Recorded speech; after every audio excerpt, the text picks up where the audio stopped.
I can't believe Christmas is almost tomorrow. What It's do so you want? exciting. Oh, I'm so excited. I want the cannoli. I want the cannoli. Oh, I want an espresso maker. Yeah.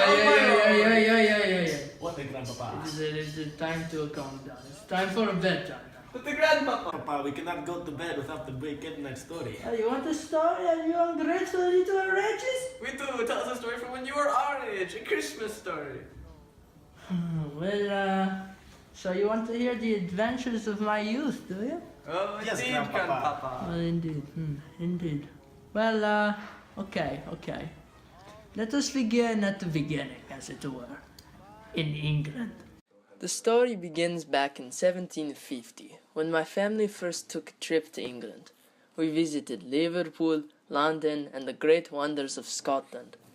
We travelled on the new canals and watched the iron and coal being brought down from the large deposits in Wales and northern England. Ah, great times.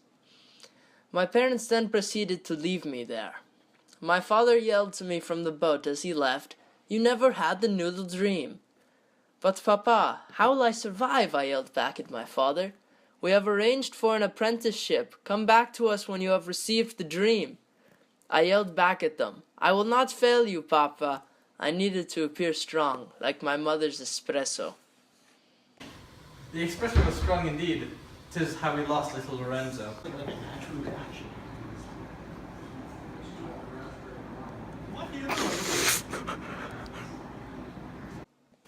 Britain was the center of the Industrial Revolution because of the expanding Atlantic economy and a large colonial empire for goods.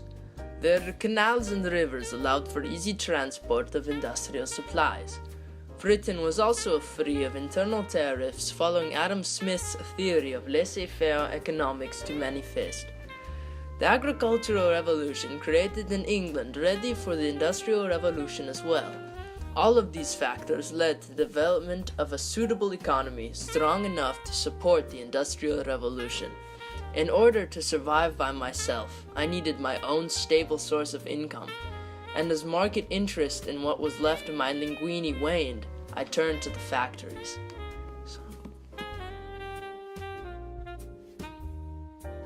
Factories were a relatively new system at the time, responding to the pressure of growing demand. Replacing the new obsolete cottage industry, it led to an all-new style of manufacturing.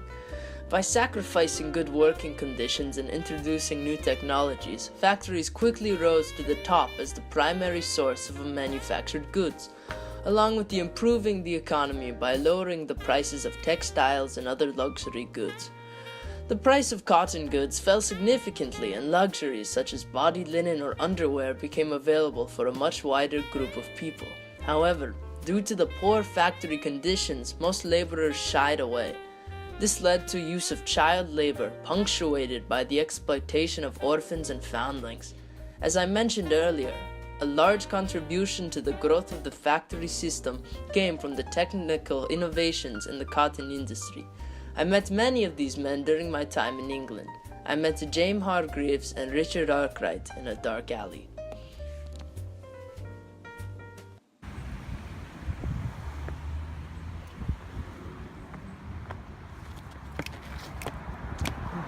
Hey guys, I don't want any trouble. Hey kid, you want to buy some Molly?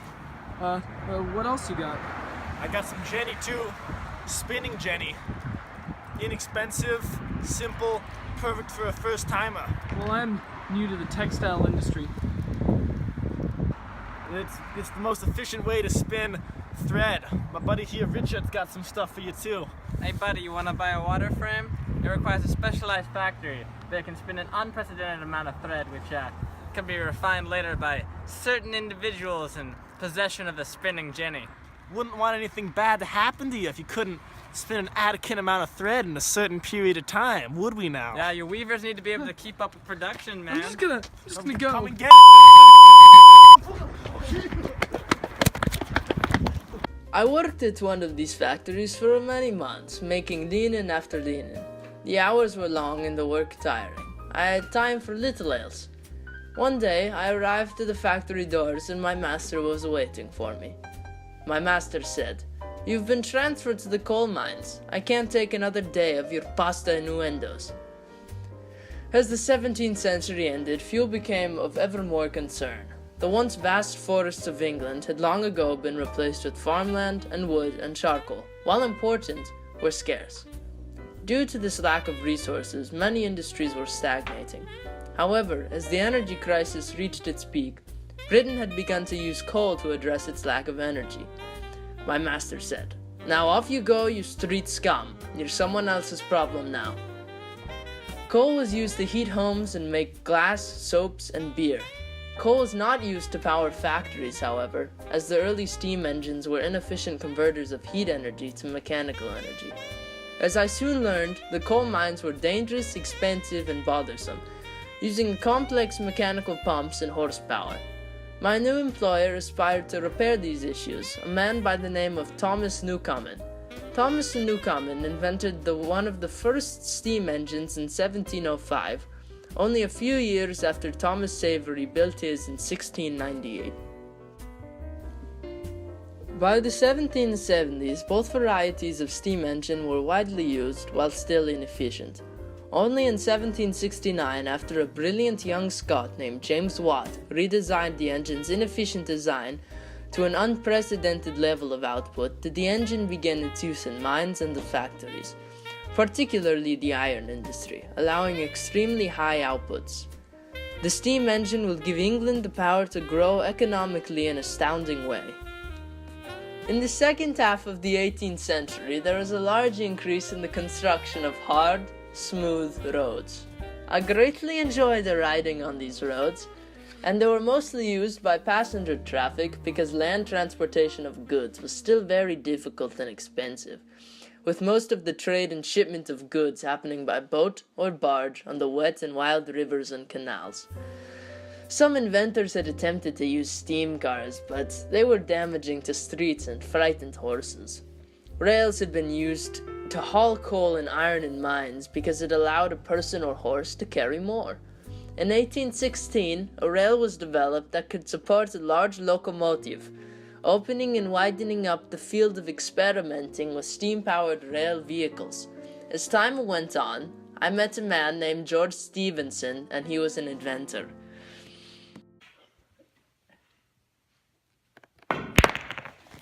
A good shot, sir. Greetings, young lad. My name is George Stephenson, magnificent inventor and pioneer of the steam-driven locomotive.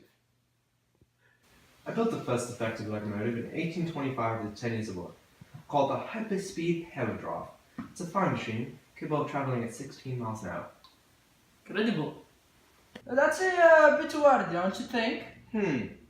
How about the Man Blaster, capable of blasting men and goods at unprecedented speed? It's fairly dirty. What about rocket? Nice and simple and classic.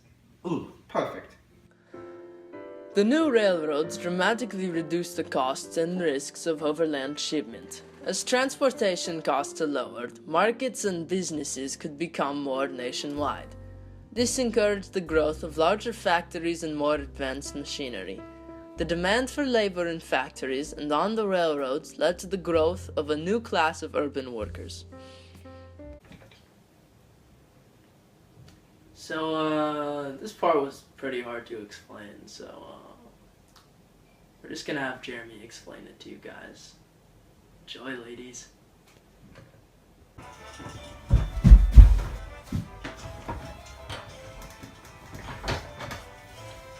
Should we get my clothes back if I read this? Maybe. Well, much of Europe in the late 1700s and early 1800s was not as advanced as the industrially superior English. This can be observed through the per capita levels of industrialization. Per capita is a style of statistic that compares the amount of industrial goods outputted on average to each person in a given country in a given year. If you observe the chart in 1750, all the European countries were close together, and England was only slightly ahead of France and the rest of Europe. By 1800, and as the 1800s progressed, Britain had accelerated and remained more industrialized than all of the world until 1913. Variations in timing and the extent of industrialization are important factors to account for in viewing of Europe's industrial development. While Britain shot up in per capita, France had a steady and gradual increase that few historians consider revolutionary. Germany and America both rose dramatically after 1860, and America surpassed even England by 1913. Overall, the following result was apparent. All of Europe's, as well as the United States, Canada, and Japan, per capita industrial levels managed to rise during the 19th century, while most non-Western countries per capita either stayed the same or decayed. Any questions? I'm looking at you, far right corner. I got my clothes back now, right? No. The year is 1789, and I have just received news of the storming of the Bastille. It is no surprise to a seasoned professional such as myself. However, the European economy was not as experienced as I was. Pity, for when the revolution hit France, it hit the entire continent. The spirit of the French Revolution disrupted trade, caused inflation, and fed social anxiety. The industrial boom that was going on in the sad, grey country where I was working was not spreading to the other parts of Europe. Fast forwarding, the year is 1810 and Napoleon had conquered most of Europe. I myself found the man lacking in any apparent talent, but he had done what my great ancestor Caesar had done. Anyways, the year is 1810, and despite the economic privileges Napoleon gave to France, when I went gallivanting there in the summer, I saw no sign of industrialization. This was a period of crisis for Europe. This was due to a number of factors. Britain, though dreary and utterly lacking in any culinary skill, had come to dominate the world markets, while the other European countries were busy fighting each other. Britain had also gained the upper hand in technology, making it nigh impossible for any countries to understand any diagrams that made it over the channel.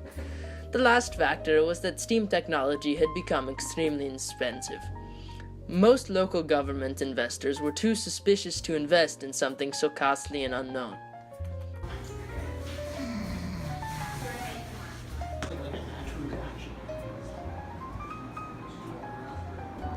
It's okay, Grandpapa. I'm still listening to you. You're always my favorite to Giuseppe. However, after Napoleon's reign came to an end and that bastard Metternich re-established control over our beautiful country, Europe began to catch up. Many of these European countries were wealthy and had skilled guilds that could put out goods and adapt to the changing economy. Many countries were also able to borrow technology from the British, wretched capitalist dogs that they were. Lastly, these independent governments were able to avoid foreign control and establish healthy economies. So as I was again, Giuseppe, basta zitto! Eventually, I grew tired of England. I longed to return to my homeland and family, and so I escaped the dreary island along with a few men with high dreams of an industrial revolution in Europe and of profit. Coincidentally, I became quite familiar with the agents through which industrialization was spread out of Britain. Aboard the ship that I left on were two such extraordinary men, William Cockerill and Fritz Harcourt. They often told me of their plans as we sipped on tomato sauce, the boat gently rocking beneath our feet. So what brings you boys out here? Oh, greetings. I'm a Lancashire carpenter, and me and my son are going to build cotton spinning machines. In French-occupied Belgium. My son John, his plans afterward to acquire the summer palace of the old Bishop of Liege, and he's going to make the place into the most poppin' industrial enterprise, producing all sorts of mad machinery, as well as ironworks and steam engines and locomotives. And it'll be so modern it'll blow your mind. I was a Prussian army officer. I will bring industrial wizardry back to Germany, starting in an abandoned castle where I will produce steam engines in the Ruhr Valley. They will call me the Watch of Germany. You'll see, you'll all see. While he did gain fame for a short while, after 16 years we did see him fail. Mamma mia, did he fail. The cost of having to import all of the skilled workers and materials proved to be too great of a burden on investors who forced him out of his own company to reduce losses. When we dropped the young Fritz off in Germany, we picked up another rambunctious German in return, a journalist by the name of Friedrich List. He gave us his book, National System of Political Economy, and lectured to us nightly over dinner, preferring his own Wiener Schnitzel to my linguine. Economic nationalism.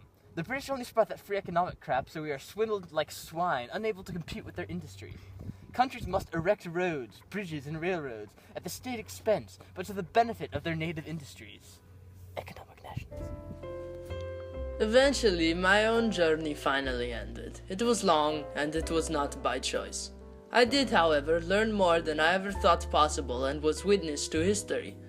I was there as the Industrial Revolution exploded into being, much like the defective missiles used in Ethiopia. In fact, I returned to my hometown on Christmas Eve, and that night, after my family welcomed me back, instead of visions of sugar plums dancing in my head, it was rigatoni and linguini that circled in ballet. I had received the noodle dream. 'Twas a Christmas miracle.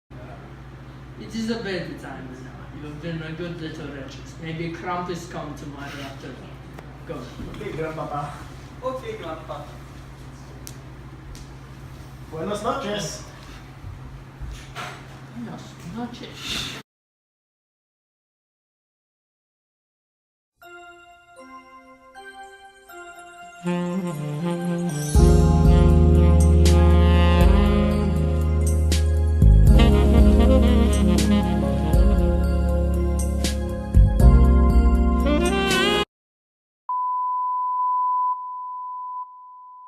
Born? Get some rest, seal it. You look tired.